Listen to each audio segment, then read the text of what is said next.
Bonjour à toutes et à tous. Je vais donc aborder le volet budget de notre plan canicule en observant quelque chose. La semaine dernière, Mathieu Lefèvre a dit que ça fait 9 ans qu'on se prépare en parlant du gouvernement.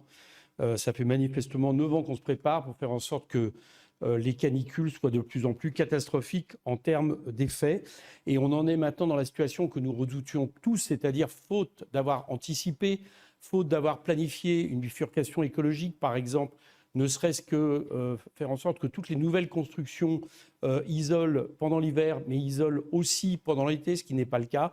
On se retrouve maintenant à dégager des budgets pour parer au plus pressé, c'est-à-dire tout simplement rendre possible le fait que les enfants aillent dans les écoles, que les malades soient dans les hôpitaux ou que les personnes âgées soient dans les EHPAD, et également que tous ceux qui vivent dans des bouilloires thermiques, notamment dans les logements sociaux, mais pas que, puissent là aussi continuer à survivre sans être dans un appartement à 40-45 degrés.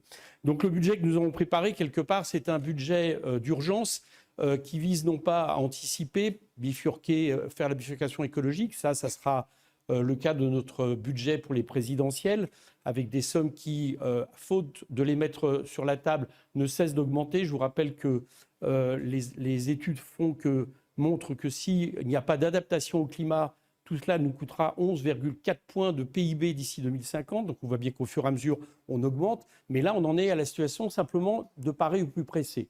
Ce que nous avons donc prévu dans le plan canicule, c'est à la fois le fait de pouvoir installer des climatiseurs dans les écoles, dans les EHPAD, dans les hôpitaux, dans les bouilloires thermiques, je l'ai dit, et également d'avoir des fonds d'urgence volets et persiennes qui sont un problème majeur. Ce que nous demandons donc, c'est de ne pas attendre 2027 pour justement anticiper ces travaux nécessaires, ces équipements nécessaires.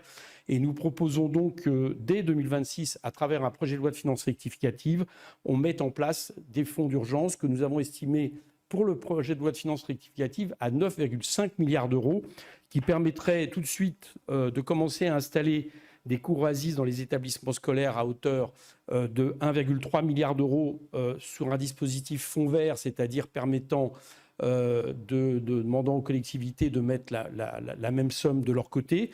Nous demandons également qu'on rétablisse les crédits du fonds vert qui sont supprimés depuis 2024, qui est assez ahurissant. Je vous rappelle que le fonds vert a été créé il y a 3 ans et qu'en 2 ans, il a perdu 66% de son budget, ce qui est énorme, et qui, par exemple, fait en sorte que aujourd'hui, des communes qui voulaient équiper des écoles depuis un certain temps pour faire face aux canicules ne le peuvent pas puisqu'il n'y a plus de fonds vert.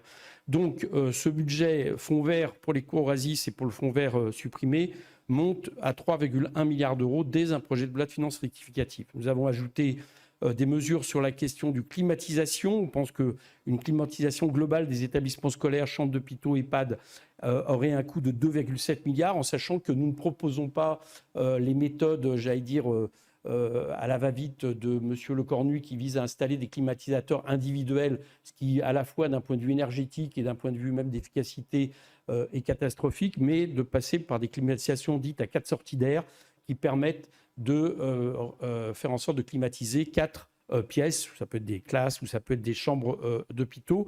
Et nous avons donc un budget de 2,7 milliards. Nous avons un fonds d'urgence volet et persienne à 3,2 milliards. Et quant aux logements sociaux qui sont aujourd'hui en situation des situations de bouilloire thermique, nous proposons déjà de dégager 500 millions d'euros. Donc, je résume, un projet de loi de finances rectificatif de 9,5 milliards d'euros. On va nous dire c'est beaucoup. Je pense que très sincèrement, nous sommes dans une situation qui rappelle les situations d'urgence du Covid, y compris dans les conséquences de morbidité sanitaire et autres. Donc, ce n'est pas trop pour commencer dès maintenant et qui sera incrémenté à peu près de la même somme lors du projet de loi de finances 2027, ce qui donnera à peu près 18 milliards d'euros pour le coût global du plan canicule que nous proposons en termes d'équipement. Là, je ne parle pas par exemple des mesures pour permettre le retrait des personnels, notamment de la fonction publique, 18 milliards, dont 9,5 milliards dès le projet de loi de finances rectificative. Vous vous souvenez, je termine là-dessus, qu'on avait demandé un projet de loi de finances rectificative pour le coût de la guerre. On continue à le demander pour permettre qu'il y ait des recettes qui soient mises sur la table en débat à l'Assemblée et pas seulement une baisse des dépenses publiques. Par exemple, dans les baisses des dépenses publiques, on nous annonce là que MaPrimeRénov' baisserait de 300 millions d'euros.